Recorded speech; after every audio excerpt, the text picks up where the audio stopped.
พระเจ้าของยาโคบเราเป็นพระเจ้าของอิสราเอลเราเป็นพระเจ้าของทั่วโลกาเป็นพระเจ้าของอัคยาเราคืออัลฟาโอเมกาเป็นเบื้องต้นและเป็นเบื้องปลายเป็นประถมและเป็นอวสานเราคืออัลฟาโอเมกาเป็นเบื้องต้นและเป็นเบื้องปลายเป็นประถมและเป็นอวสานรุ่นสู่รุ่นพ่อสู่ลูกลูกสู่หลานกรุงเยรูซาเล็มแคว้นยูเดียแคว้นซามาเรียที่สุดปลายแผ่นดินโลก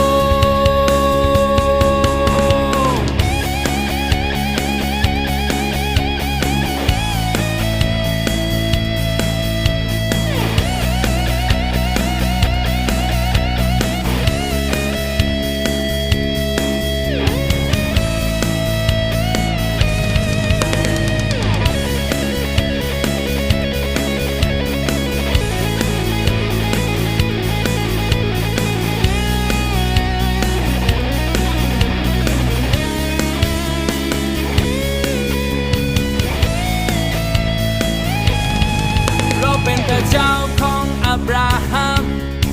เราเป็นพระเจ้าของอิสาอกเป็นพระเจ้าของยาโค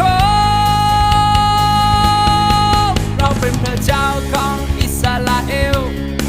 เราเป็นพระเจ้าของทั่วโลกาเป็นพระเจ้าของอัคยาเราคืออัลฟาโอเมกาเป็นเบื้องต้นและเป็นเบื้องปลายเป็นประถ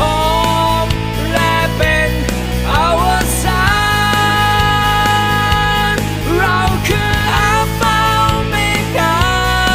เป็นเบื้องต้นและเป็นเบื้องปลายเป็นประถมและเป็น